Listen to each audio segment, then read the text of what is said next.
at DraftKings because I would not have the Buccaneers at plus 1,000 based on what's coming out of the other side of that retirement equation. No, I think there's some good. I think Pro Football Talk actually had some good points when they talked about the signals that this may be it for Tom Brady. That he does not want a last year like where they give him gifts in every city. Right. And the way to get so you don't have that is to make people think you're going to play for another couple of years and then suddenly announce your retirement. That's a good note to start on. What it sounds like to me, the Instagram message and some of his interviews, they sound a lot like Peyton Manning's from 5 or 6 years ago.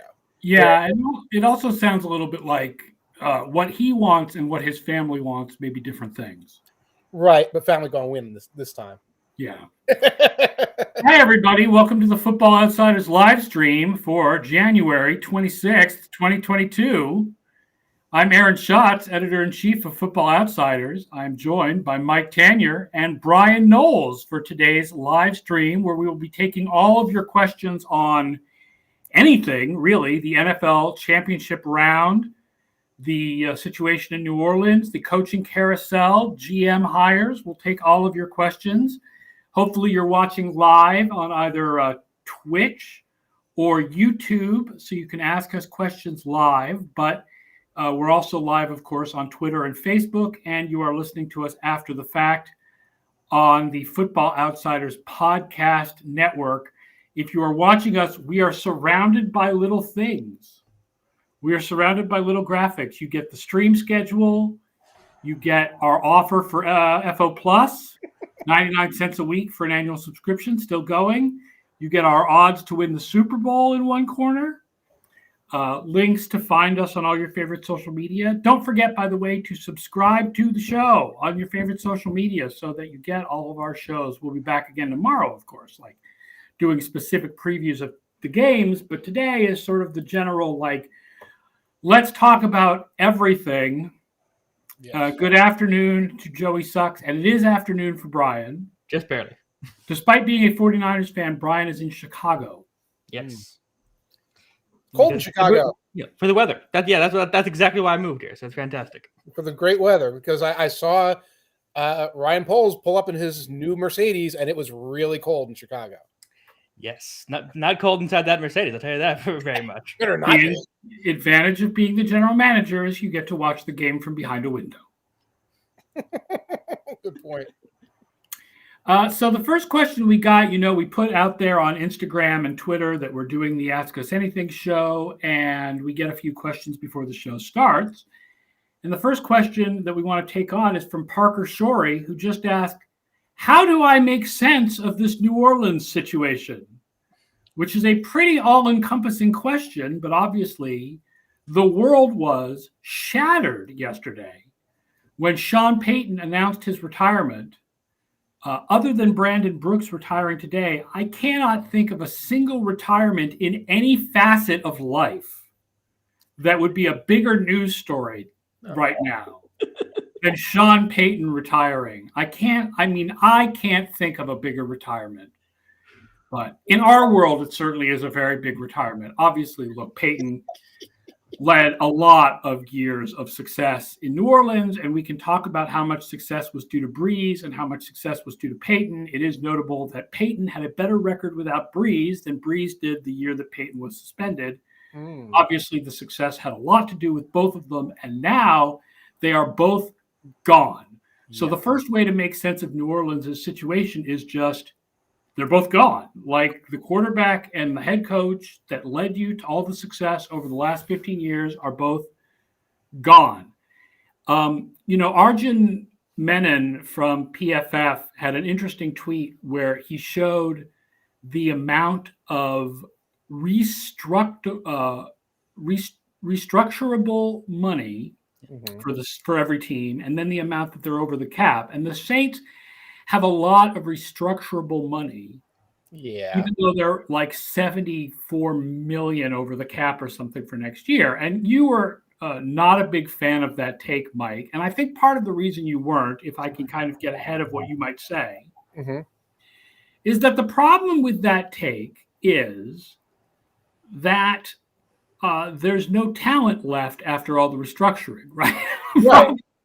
The problem is that there's no quarterback, and Jameis Winston is going to be a free agent, and you probably can't keep Teron Armstead, and who knows what you're going to do about Michael Thomas. And once you restructure all these guys, like, what on earth is left behind?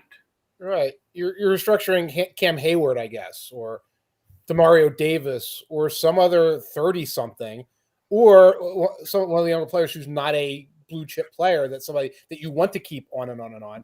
And you're doing that to get this diminishing returns. And that's one of the things about salary cap analysis. Like, some people just look at the salary cap number and say, that's bad, that's good. There's a lot of money, there's little money. Some are more involved in that. And then some will get to this thing like, well, yeah, the Saints will be able to get solvent, and they'll be able to get under the cap, so they'll fine. Yes, they will move heaven and earth to get together this 8-win roster at best this year by extending older players. So I'm looking at it, it's like, yeah, I can find ways to get them solvent, and maybe they're not going to be able to keep Armstead. I can't imagine they're going to find that kind of money because he's going to be a marquee free agent. Maybe they can get Williams or something like that. I don't think they're going to be able to keep Winston. Sure, they can field a roster. How are they this year, next year going to improve? There is no way to frame this that says, oh, they get under the cap, then they sign a guy, and then they find a quarterback, and then they get good. There's no avenue to that. Yeah, if this was a 13-win team, then you can keep everyone on the current roster. That's fine. It's actually not that difficult as long as you're willing to renegotiate with everybody. Right. But this is an 8-win team with no quarterback going forward. You need to basically do what the Patriots did. You need to get lucky on the first-round quarterback, and it needs to be good right from the start if this team is going to compete next season. And even the Patriots took a year. They took a year where they got whacked by the salary cap. Right. And the restructure for years was Breeze. They would restructure Breeze. So, of course, you restructure Breeze. Just like if you're satisfied with Aaron Rodgers' worldview, you extend him, and et cetera, et cetera. Now, I think they're paying next year $13 million for Breeze. The restructures come to an end, and you do have to take that hit somewhere along the way. It's fine when it is your top-end guys that you're paying 2 years out the road. Yeah, you're paying for those Hall of Fame seasons. When you reach the point where you're like, well, we're going to do this because we're going to be paying Malcolm Jenkins 2 extra years down the line when the Eagles got his best seasons anyway, then you are actually creating a bigger problem than you're solving. And, I mean, Sean Payton, did the wise thing for himself, which is Sean Payton got out just as the cap got really, really bad. It's just a shame that he stuck whoever comes next with Taysom Hill, which I don't know. I mean, that contract made no sense when it was signed. Mm-hmm. And now it makes even less sense because now it's Taysom Hill for $1 zillion for a head coach who's not fully in love with him. Right. Like, what is the point? Like, that's an unloadable contract. That was a cap restructure contract. I mean, it's an unloadable contract. Yeah, that's something that Payton would claim that 31 teams would trade for Taysom Hill if he was available. I guess now we get to find out if there's literally any other coach who's willing to go with Taysom Hill. I don't see it.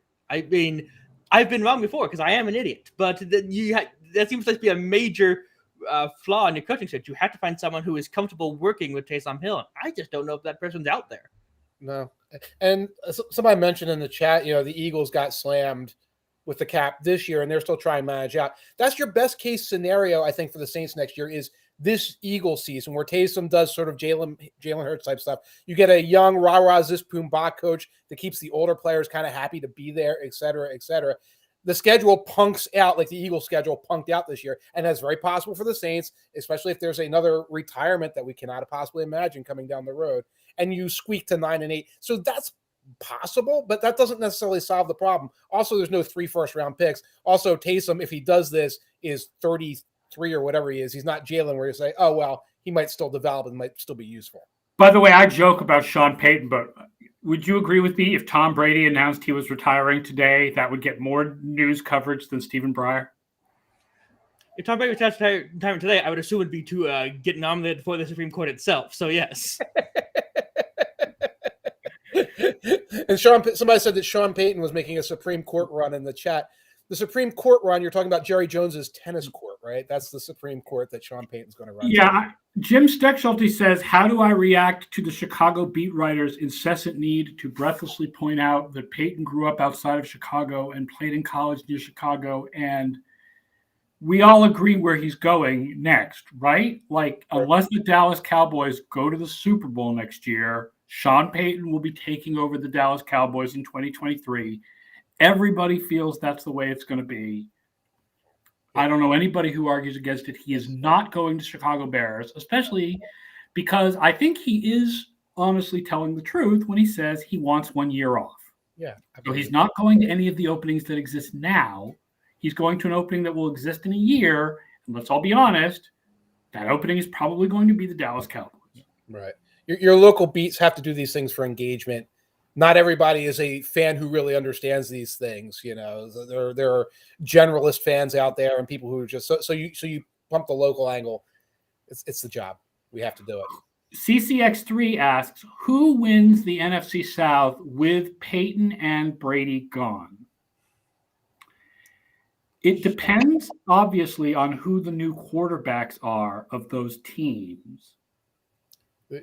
It's folding into the SEC, folks. That's the only. I would say the leader would be Carolina. I think it still might be Tampa Bay if they get even like an average veteran quarterback and someone's going to be available. I mean, yeah, you'd have to assume they're not going to go with Blaine Gabbert, although Bruce Arians has said that Blaine Gabbert is the most underrated player in the NFL.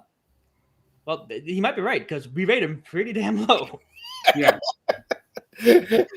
Oh man, you guys are short selling Kyle Trask here, and the only reason I'm not saying the Falcons is because never, ever, ever bet on the Falcons. I'm not going to pretend that I'm an expert on lower round quarterbacks, but Derek Klassen's opinion of Kyle Trask, I do not think his position on a player could get any lower than his opinion of Kyle Trask. What about Ian Book though? I think Derek was like Ian less. Yeah, I guess, but who might be the quarterback of the New Orleans Saints next year, by the way. Yeah. That division is going to be a wreck. Matt Ryan, it's not wrong to go with the team with the best quarterback, even if they have all kinds of other issues. Yeah. I don't know. Maybe they flip Calvin Ridley for something. I'm not sure. And one of the things we have to guess on this is, okay, Payton retires. All those veterans on the Saints are like, see ya. At Tampa Bay, Brady retires. Gronk is going to leave. Let's be blunt. He's saying right.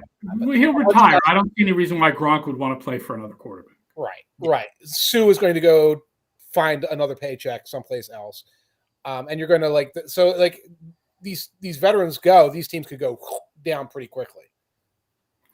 Ryan Daniels says, Sean Payton did a great job tanking the Saints and setting them up for a hard reboot. It's just too bad for his next employer that the Saints aren't in the NFC East. He didn't tank the Saints. They competed for the playoffs. They're not in a great for a long, long time, and they competed this year. That defense finished, second in DVOA or third? Second or third, and if Winston is healthy the whole year, the Saints are a playoff team, and they are absolutely competing. Yes. Absolutely. Not necessarily a Super Bowl team, but a playoff team. Hitchhiker's Pie says, what are your feelings on how much longer Ryan has as a productive quarterback in Atlanta or beyond? I don't see any reason to think that he's falling apart. 2016 was a career year. We're not going back to that. He looks a little like I watch a lot of Falcons football. He looks a little like Roethlisberger to me, but without the expectations and without the baggage. There are times when he tries to escape the pocket or do something on the move, and it looks bad. It just looks bad. So I don't know how much Matt Ryan has left, and if the Falcons are not going to start getting serious about getting a quarterback this year, I know this year's class is kind of. I've been starting to scout them like. But they've got to come up with some solution, or they're just going to be in this problem in 2 years. Yeah. I think Ryan's still got a few more years before him, but maybe not on the Falcons, which they are not set to compete at this point in time.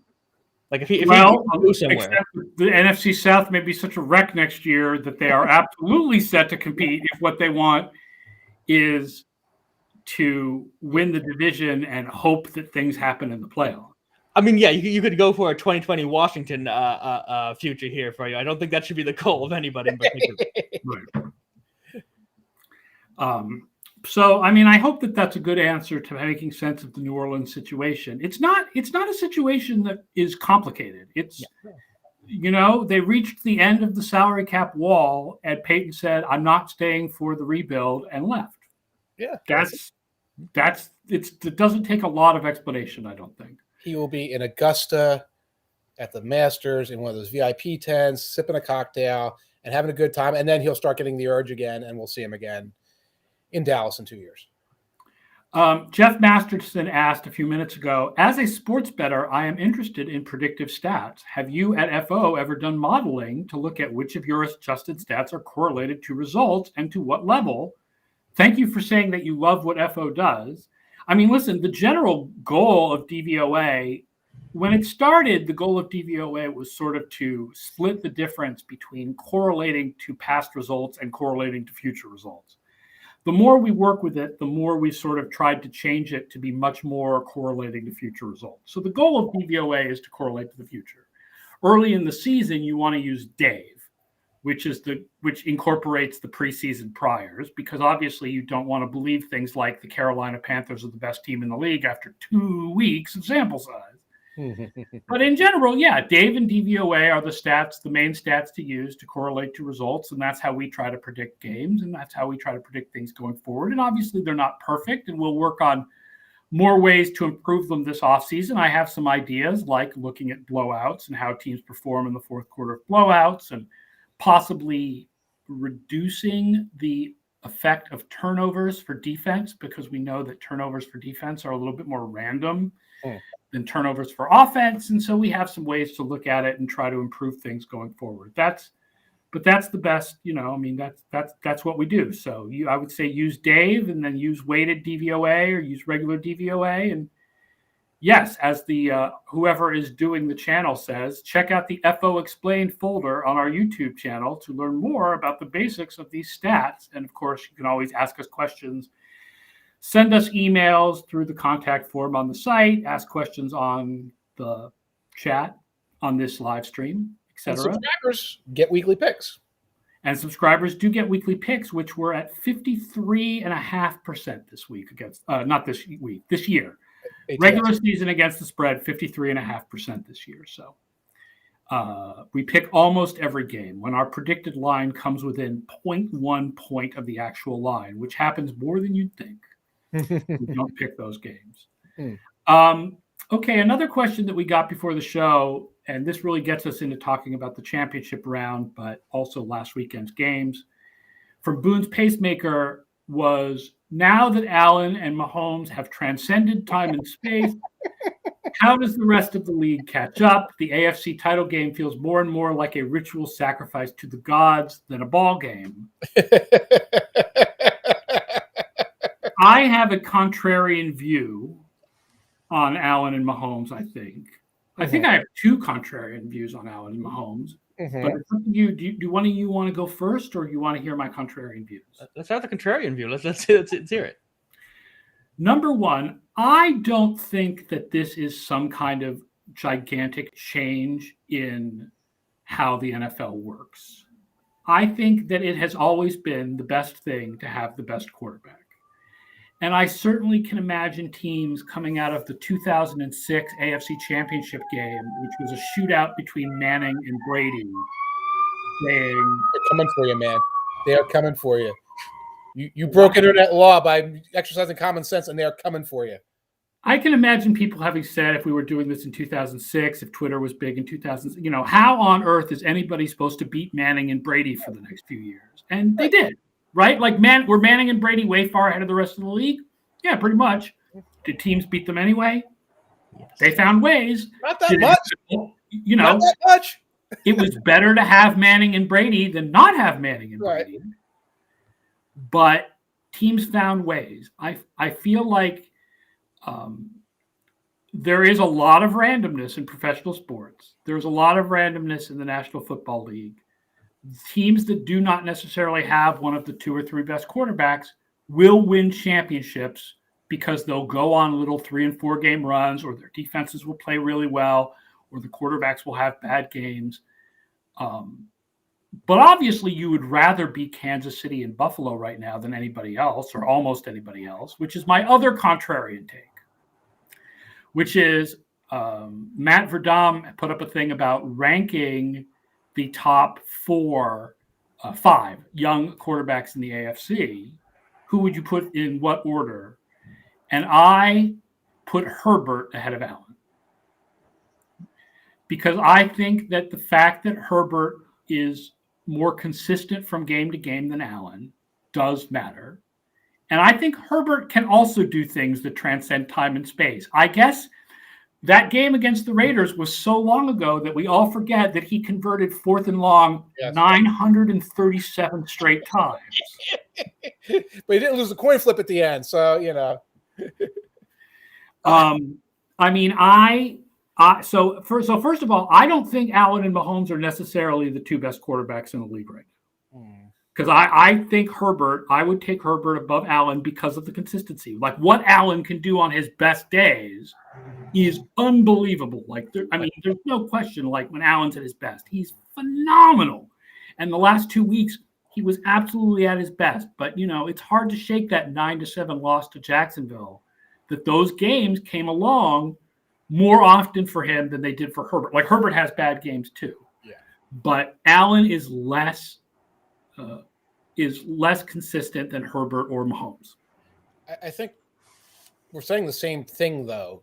But I'm just saying, well, it looks like these 2 quarterbacks and teams are going to go 14-3 every year. And the other teams are going to be sort of what the Steelers were sometimes, or the Chargers were sometimes during the Brady Manning era, and trying their best and recalibrating things and signing guys specifically to try and get that occasional bite of the apple, and you're saying it's like, well, yeah, that's how it's going to be. And we're like, oh my God, that's how it's going to be. Yeah, that's how it's going to be. CCX3 says, I'm a Chargers fan, and I think that the separating factor is how insane Mahomes and Allen are as runners. That's a big part of it. Herbert is not at that level, even though he's good. I think that that's reasonable. Mm-hmm. I think that the consistency thing outweighs the Allen running thing, but I'll agree that Allen's highs are higher than Herbert's highs because of the running. And 94 says people completely forgot about Lamar as well. In Matt Verdam's requesting that you rank the 5 quarterbacks, young quarterbacks in the AFC, he had Lamar Jackson on that list, and I put Jackson 5th, right? The list was, and this is the order I put them: Mahomes, Herbert, Allen, Burrow, and Jackson. And I would have a similar list. I would still have Allen above Herbert. He has been doing it longer, the running thing. And I guess that's it. The running is what makes this feel like it's a qualitative difference here. Like a new paradigm. Because Brady and Manning were a new paradigm as of about 2003, 2004, 2005, when Brady really ascended. And it's like, how are you going to stop these guys when they can go up to the line, go hurry up offense, read your defense immediately off the, and break down everything you're doing? And that's a good question. How do we do it? And teams battled to find ways. And now it's like, how do we do this when both of these guys in different running styles can add this element and are firing 50, 60-yard touchdowns down the field regularly, et cetera, et cetera. And that's why, it feels exactly like you said, like a different paradigm. I'll agree with that, but there's still a place for pocket quarterbacks in this league. Don't forget that Tom Brady did lead the league in DYAR, not Mahomes, not Allen, not Herbert. And Aaron Rodgers led the league in passing DVOA, not Mahomes, not Allen, not Herbert. Right. I know our numbers in particular don't like Burrow compared to EPA. It's a little confusing to me as to why that is, given that EPA does downgrade you for sacks. I know that ESPN's QBR only had Burrow 11th or 12th also because of sacks. So Hitchhiker's Pie says, is there any evidence for quarterbacks learning to avoid sacks well? Because Burrow is really bad I'm going to try to pencil that in my brain to remember that we need to make that part of the Cincinnati chapter in next year's book. Because absolutely, if Cincinnati wants to take the next, look, maybe they win. Maybe they win this weekend. Maybe they win the Super Bowl. It's possible. In fact, by our odds, I believe it's almost 10% possible. But in reality, I think to take the next step, Burrow has got to stop taking so many sacks. In particular, he's got to stop taking so many big sacks. The 16-yard sacks have to become 3-yard sacks, and the 3-yard sacks have to become throwaways. It's nice for Cincinnati they have a clear issue to work on. And sometimes when you think, well, how does this quarterback make the next step? You have to get to a little precise and maybe very intricate things. No, there's a very clear and obvious thing to work on. That's with Burrow getting the ball out quicker. That's improving the offensive line. There are a lot of concrete steps they can do. But yeah, that's got to change. I would have to do the research. I do not know if it is easier. What is easier to improve? Josh Allen's accuracy from 3 years ago. Right. Or Mac Jones's ability to throw deep, or Burrow's ability to avoid sacks. I would guess that it's the ability to avoid sacks that's easiest to improve, but that's just a complete guess. Especially when you can do a straight personnel change to do that. You can get better offensive linemen. That's still not a high-quality offensive line. And there's schematic things you can do that Zach Taylor needs to do, I think, to improve the I was looking at it, and I'll probably talk about it tomorrow. With 4 rushers, when the opponent just has 4 rushers, Bengals give up more sacks than anybody. It was just this ugly thing. So you do not have to blitz these guys. You can't blitz them a lot because these receivers. Right, Burrow will kill you. Yes. Yes, but you're just losing 4 on 5, 4 on 5, 4 on 5 over and over again. Burrow has some culpability in that, but there's scheme things, lineman thing has to get done as well. Useful was first says, I don't know if it's really possible. Russell Wilson and Carson Wentz seem to have never quite learned how to avoid sacks. And also you throw some other names in there like Rob Johnson. Yeah, but Burrow's not like that. Burrow doesn't look – he's not sitting there like Carson. He's not running around crazy like Wilson. I forget what Rob Johnson did. But he seems to move around the pocket pretty well. He seems to make pretty good decisions in there. It's just that pocket is collapsing so darn often on him.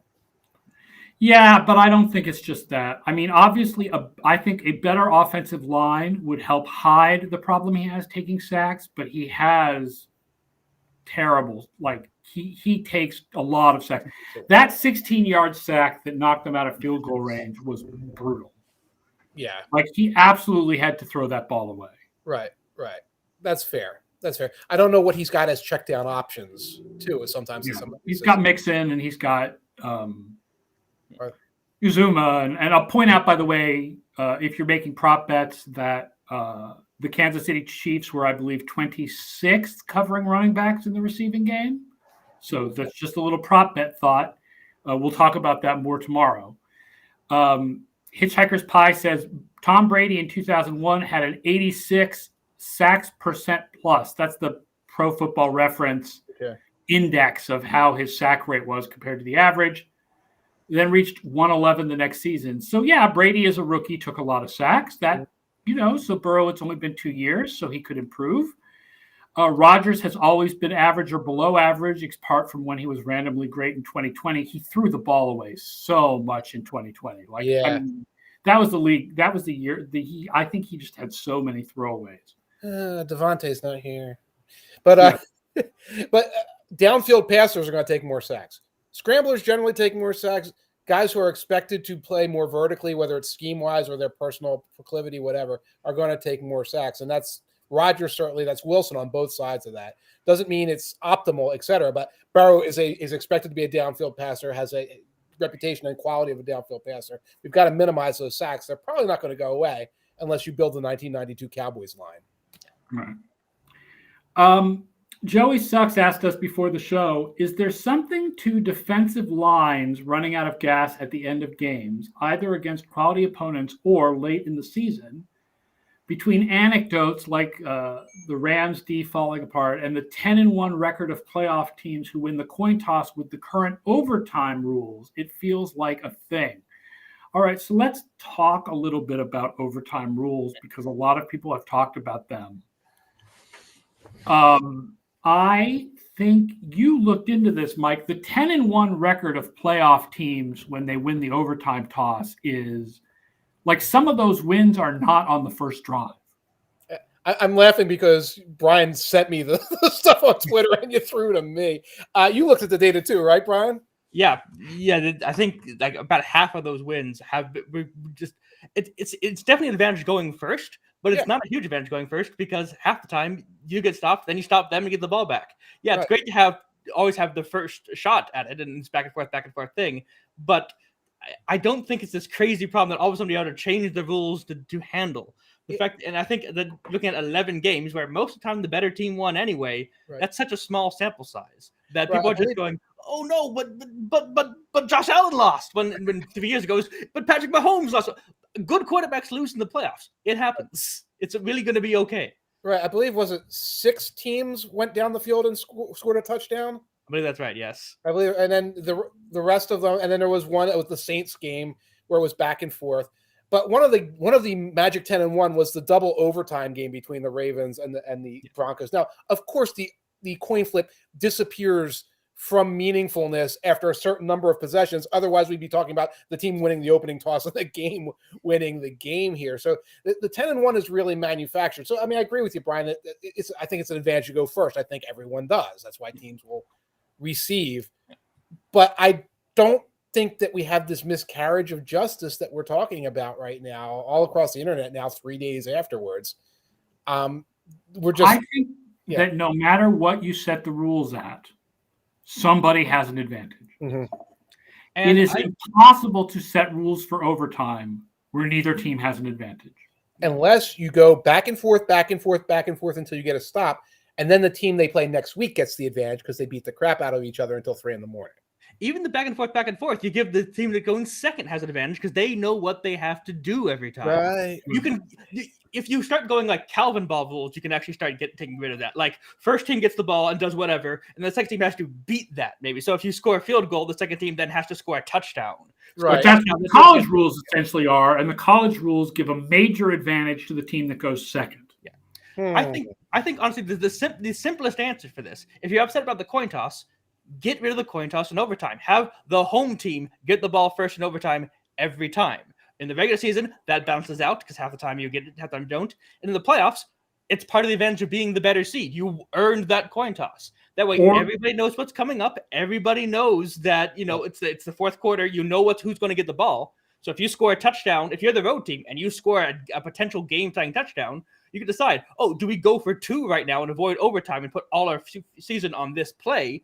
Or do we just tie it up and know we have to kick off in overtime? Right. The other way to make it kind of fair is to do the spot and shoes auction thing that the Ravens suggested, that Michael David Smith wrote about on Football Outsiders back in 2003, where you move the first line of scrimmage back and you auction off, we're willing to take the ball at the 20, we're willing to take the ball at the 18, we're willing to take the ball at the 60. Like, how far back are you willing to go? I feel that's going to appeal more to people who are listening to this podcast and general NFL fans. Listen, like people like, let's not play Monopoly. Let's play Twilight Imperium and stuff like that. Let's not have these super complex. I love it. I love it because it's complex and very interesting. And I think the casual fans would just get mind boggled by it for years. I was just mind boggled by it. Right. We'll have a 15-minute parlay at halftime to solve this.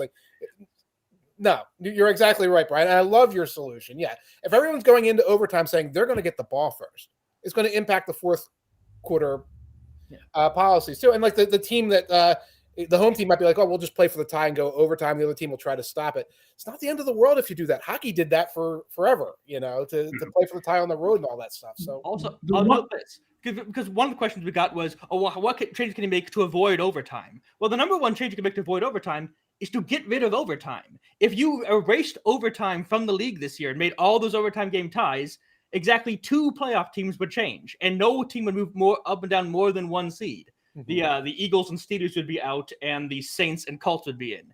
It's really not that huge of an issue for all the air it's been taking up over the past few days. Yeah. The one thing that I think I suggested on the show last week, so I'll suggest again, even though I know they can't really do it for TV purposes, is it does seem like a lot of these shootouts go to overtime and the defenses are gassed. Yeah. And I would love to see them take a 10-minute break to give the defenses a little bit of rest before they played overtime. But I understand why, for TV purposes, that's not possible, especially not just in the regular season, but especially in the playoffs when you're waiting for another playoff game to start. Right. I think it would be more fair that way, but I understand why they couldn't do it that way. I mean, Joey Sucks asked, what are some changes that could be made to help ensure games end in regulation? Besides just eliminating overtime altogether, I think making field goals harder would make sure more games ended in regulation. Getting rid of the extra point, so teams have to go for 2 every time. So now touchdowns are 6 or 8 more often, which instead of being 7, 7, 7, 7. Yeah. Hitchhiker's Pie says, I want to live in the no-tie universe because it has no Pennsylvania teams and we get the Saints and Colts instead. Yeah, you're right. Americans don't like ties, No. right? Like, we know that other countries do better with the idea of ties in their sporting events than we do. It's just a fact. Right. They don't bother me that much. So I'm like the oddball there. It's like, oh, you played a long game. The final score was 21-21. You're tied. Obviously, soccer fans are totally okay with ties. Hockey fans for decades were okay with ties. I don't know why it's such an issue here, but I will say, and you're talking about the television element of things, though, Aaron, and that's it. Like, this was the final game into the night. I guess people wanted to stay into the night and watch it. And if you're in the West Coast, it's not into the night. If this is the first game of a 3-game set, or like the previous week and all, and you're pushing the other games back with fans in the stands and advertisers and things like that, that's why the NFL is not going to a college football type thing that could go for 3.5 more hours. They want it as finite as possible. And you might say, well, I don't care because I'm going to watch all the games no matter what. You're not the fan in the seats. You're not the advertiser. You're not in this knock-on situation where the late game possibly starts at 10:30 at night, whatever. There's all these other factors to think about. Right. So that's why Jim Steckschulte says you can do a commercial break, the coin toss, another commercial break, and then another 2 minutes, and that gives you an 8-minute break. But again, you run into the problem of the games running into each other and going too long for television purposes. Jay Molnar 94 says, make field goal posts the size of the hashes. Wait. Wouldn't that be wider? Yeah. Aren't they wider now? They used to be. Why am I glitching here? They used to be the same, and the goalposts in like 74. No, I don't know.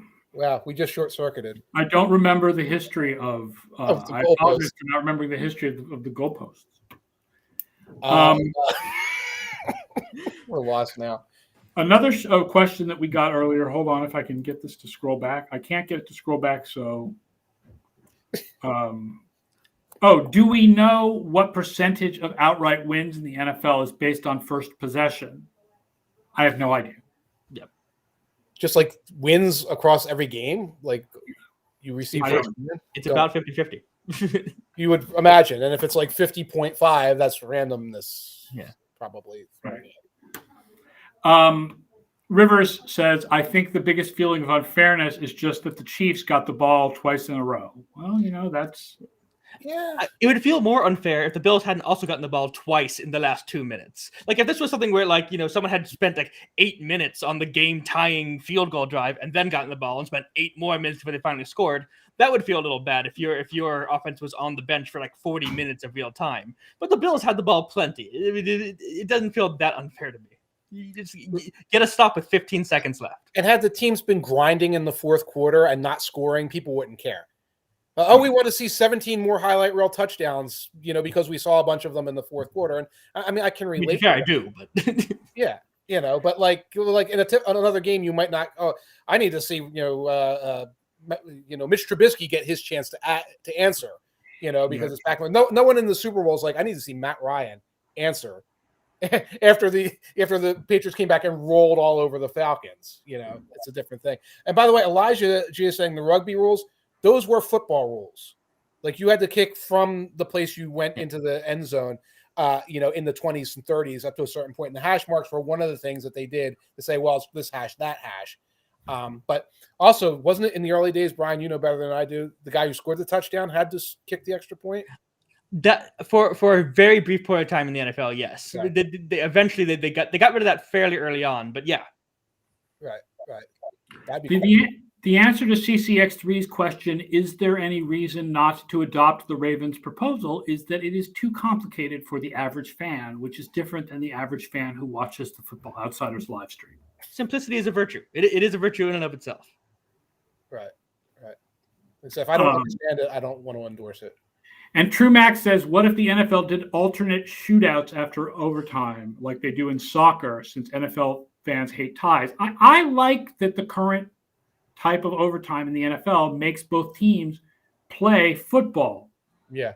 Like you have to play defense. You have to play special teams. You have to kick off. You have to punt if your first drive doesn't go anywhere. You have to play defense if the other team gets the ball first. Like at a certain point, the problem is that the Bills defense folded at the end of the game. And part of that is that they were tired. And, we can talk about ways to try to deal with that. But I like the idea that both teams have to play both sides of the ball. Right. I wouldn't want something like college where it was just, or even worse than college, at least college starts at the 25. I wouldn't want it to just be 2-point conversions back and forth. I like that the overtime still feels like football. Yeah. Yes. I agree. Right. I mean, they could do a thing where they automatically played a full 15-minute period. I think that would probably give less of an advantage to the team that received the kick, but it would still be an advantage, and it would do the television problem, right? It would. Right. Except that you could go to double, triple overtime again. That can happen anyway. But is it sudden death after that first overtime? I guess. Yeah. See, Right. there's a lot of knock-on effects. No matter what you change, something is going to pop up a problem somewhere. The current system is actually mostly fine, to be quite honest. Jeff Masterson says, shouldn't the NFL fix the chains and spotting technology before overtime that causes hidden wins and losses every week? Well, we're not going to solve all the problems on this show. We're at the bar solving all the world's problems here. My contrarian take is, give or take a Sean Hockley hallucinogenic moment. The officiating is what it is. There's human error in the game. That's part of it. Some of the goofy stuff, obviously I don't like, but the spots and things like that, it doesn't bother me that much. It usually looks about where it's supposed to be. I guess a chip would make it better, but I don't know. It's not like the balls and strikes issue where in baseball where an inch can be the difference between a huge play and an out. Right. There are very rare situations where an inch matters in the NFL. Yeah. Hitchhiker's Pie says the 10-minute overtime is very unfair on the second team because 8-minute drives are not unusual and really hamper some sides in overtime. Well, I'll agree with that. I have no idea what the point was of going from a 15-minute overtime to a 10-minute overtime. I've never understood that. TV windows. That's the point. And also to try and shorten things if possible in these games so that the team isn't gas going. Like a Monday nighter goes into this level and you're going into the next week. So there's all these things like that. And again, that's not fair. Nothing's going to be fair. You've reached a point where you've played to the point where all these little disadvantages come up. Somebody's going to potentially get semi-screwed by it. People love to talk about the overtime rules, though. I think that this has been a good example, right? And the comments on our site are a good example. Right. People really, really do love to debate the overtime rules because I think they're looking for some kind of perfectly fair option that doesn't exist. Right. And I don't understand it because that game was magnificent. Yeah. And I didn't get done that saying, my God, we needed to see Josh Allen one more time out there. And then if he did it, Patrick Mahomes one more time. Right. The most likely result, given the way the defenses were tired, was that if you had a situation where both teams got the ball, the Chiefs would have scored a touchdown, then the Bills would have scored a touchdown, yes. Then the Chiefs would have scored a field goal, then the game would have been over. Which that's fairer because I don't quite catch it. Oh, Chad. Helping me with yes, the field goal posts are 18.5 feet and the hashes are 53 1/3. So matching the goalposts to the hashes might be a bit extreme. That might make the field goals really easy. The Packers team might enjoy that. Here's another question we got before the show. Chris Evans asked, if the Rams had not brought in Stafford, Miller, and OBJ, they would be done by now. If they lose this weekend, what's the narrative? Is a championship game enough to justify going all in? Or is the story that the idea failed if they don't win the Super Bowl? Well, I think forget OBJ from that conversation because they got him for nothing essentially. He was released by the Browns. They scooped him up. I do think that this year is a success, no matter what happens from now. They had a very good year. They brought all these players. They're a game away from the Super Bowl. They're going up against their arch nemesis, whatever. This year, getting to the conference championship is a success. I do think that when you trade multiple first round picks and a starting quarterback for someone, you're saying this is the deal. This is both necessary and sufficient to win us a Super Bowl. Mm. I do think they need to win while Stafford is on the team to justify that. And that's really a 2-year window when you look at the contracts and things like that. That's this year Exactly. and next year. Exactly. You can win it next year, and that's still okay. Although while you're here, you got to try while you're here, obviously. Right. I guess I know that the first round picks going out into the middle of the decade, that's a huge consideration. It's just weird that we have the all-in conversation 1 year after the Buccaneers win the Super Bowl. And I know they didn't trade a lot of first pick, but they maxed the salary cap out. They're bringing guys in. That's an all-in move. Yes. I mean, all-in moves have the potential to work, and they are sometimes, like you said, necessary. Sometimes they're sufficient. So I don't know. I shudder at the idea that we're going to see a Rams loss, which we might say, and we're going to hear about how it was all a mistake. I hate that type of thinking. Right. Because, and maybe people feel like this comes from a point of privilege because I'm a Patriots fan and we won 6 Super Bowls. But I don't like the idea that the Super Bowl is the only goal. That leaves a lot of unhappy fans. That means 31 out of 32 fan bases are going to be unhappy at the end of every year. That just doesn't seem to me to be a way to maximize your enjoyment of football, which is the reason we all watch football. We don't watch football to be sad. We watch football to be happy. So I feel like if you're a Rams fan, you really should consider this year a success. They made it to the playoffs. They won their division. They won 2 games in the playoffs. Like, even if you don't make it to the Super Bowl, I think you consider this year a success. It's not like they're fried for next year. Yeah, they're missing first-round picks, but yeah, I'm sorry. Rivers says we don't watch football to be sad. I can't. I mean, I don't know what to say about Houston fans. I try to look on the upside. I try to look positive.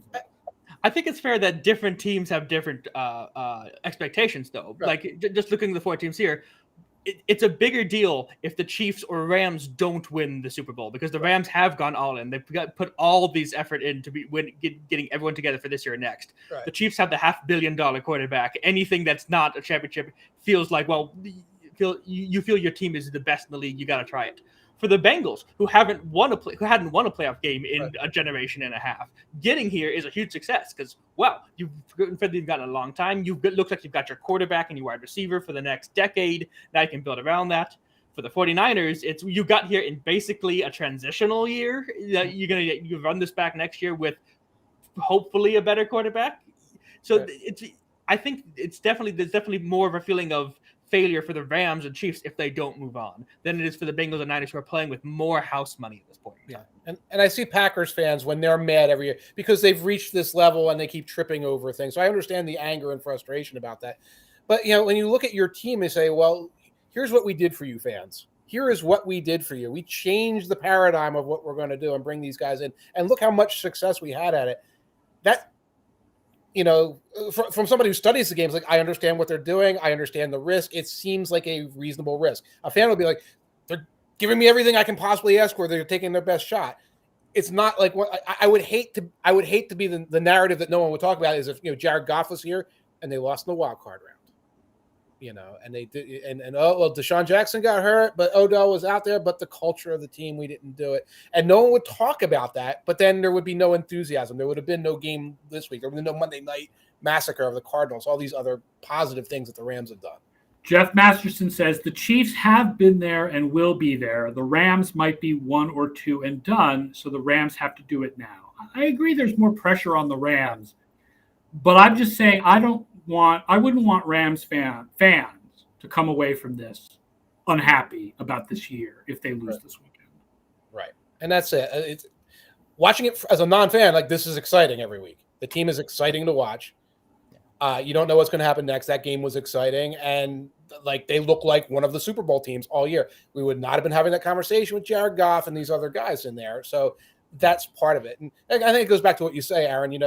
The enthusiasm is on every Sunday when you come away with the win and you do a shot with your buddies, or when you're having an argument in May on Twitter or around the coffee shop. You don't get that if the team's 7-9 or 7-10.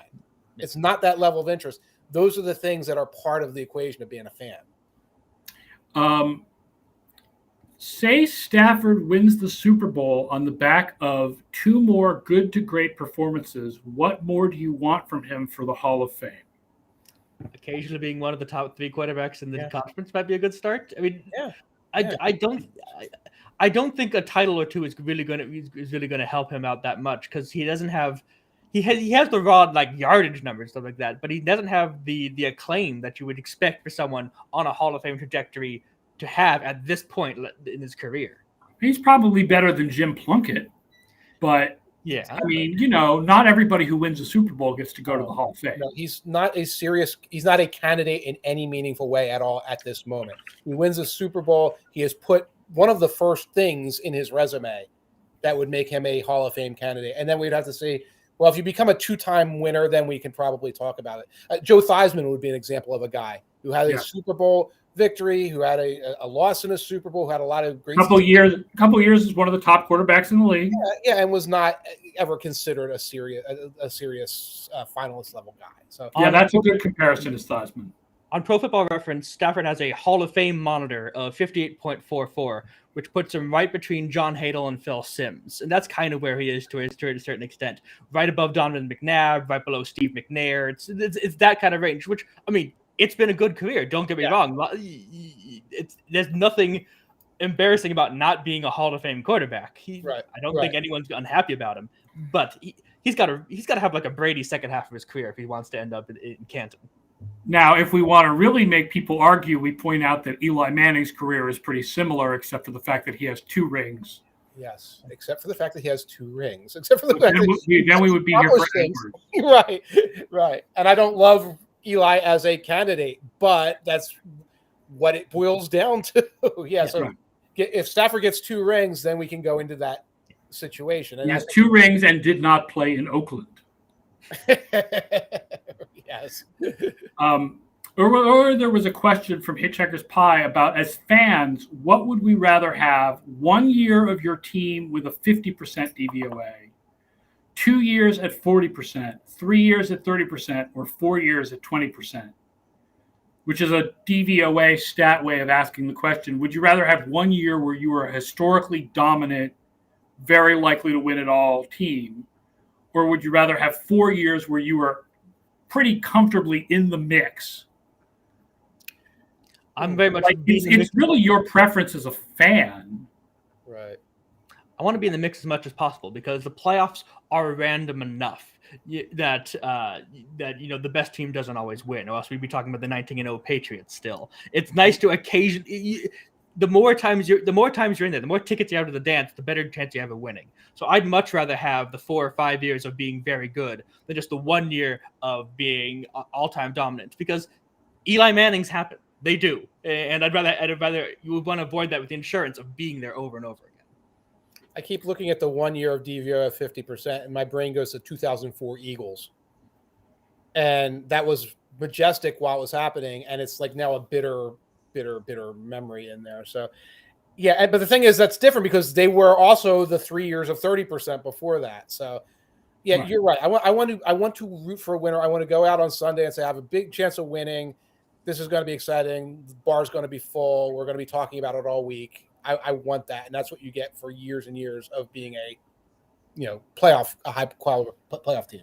As a fan of a team who was in the discussion for the Super Bowl every year for a long time, it's really nice to be in the discussion of the Super Bowl every year for a long time. And a team that would get 20% DVOA every year, you're in the discussion for the Super. Maybe you're not the number one team every year, but as we see this year, the number one team, listen, I'm a great believer in my numbers, but I think the number one team has actually won the Super Bowl twice in the last 18 years or something. A lot of times the 2, 3, and 4 teams win the Super Bowl, not the one team. And Ryan Daniels is putting out the 2015 Panthers, because I was trying to think of an example of a like a spike team, that's it. That's a great example. Yes. And I don't know what the individual fan experience was for Panthers fans, but it's like getting that and then having it kind of dissipate almost immediately afterwards. That's gotta be galling a little bit. Yeah, he says one historically great year is more palatable for fan bases that haven't enjoyed sustained success. I mean, he's right that Patriots and 49ers fans are going to have different answers than Vikings and Bills fans here because, for us, always if you're good enough for long enough, you win titles. That's what happens. And Vikings and Bills fans go, well, actually, they'll trade that extended period of competition for just one more shot at the title. Right. And my opinion changed about 4 years ago on these matters. Yeah. Yeah, it's nice to win a championship as a fan. Yes. Not a question about it. Someone asked about what teams we wanted to win the Super Bowl at this point. And I can't remember I don't know if they were asking us or if they were asking the other people in the chat. But obviously Brian's a 49ers fan. I think we know who he wants to win. I think it's a tough call, but I do believe I want San Francisco to win, yes. Do you have any opinion, Mike, personal opinion as to who you want to win? I end up rooting for the Chiefs by default because I love watching them play, and I have a little Andy Reid soft spot there. But I will be going in a couple weeks. I will be attending. In my brain, I'm trying to think of who are the good interviews here. And I think the Bengals are going to be the really good interviews because Burrow's a pretty good interview. The tight end is Azuma. Azuma is a great interview, a legend, and I've never had the chance to speak with him or even be in the gaggle with him. So that's where it gets at this point. Like I'm glad that the horrible interviews, and that includes Brady, and that includes Rodgers, are not there because even though I saw Garoppolo, we got to talk to all those 49ers a couple of years ago, et cetera. Same with the Chiefs. They're still pretty fresh. They're still pretty fresh and interesting. Kittle is a lot of fun on a podium. So is Kelsey.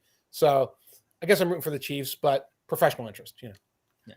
And I'll be honest, I'm no disrespect to Rob Weintraub, who's joining us for tomorrow's show. I'm rooting against the Bengals. Because of the DVOA element. Because I don't want to have to figure out or explain why the Bengals were so low in DVOA and won the Super Bowl. They would be the lowest team ever to win the Super Bowl. Obviously, partly because of Week 18 when they sat all their starters, but still, I don't want to have to figure out what the hell happened. So otherwise Rams, Chiefs, or 49ers doesn't really make any difference to me. I don't have any dog in that hunt. I don't have any money on it anymore. I have to tear up my Bills ticket. I had the Bills to win the AFC, so that's out. So did you actually tear it up? Did you physically tear it up? No, I haven't yet. It's still sitting in my wallet along with the one ticket from that Vegas vacation that did cash, which was Chiefs to win their division, which I did win. Okay. I lost on the Cowboys. I lost on the Bills. I lost on my $5 what the hell bet on the Vikings. Oh God! Oh, would have won like $300.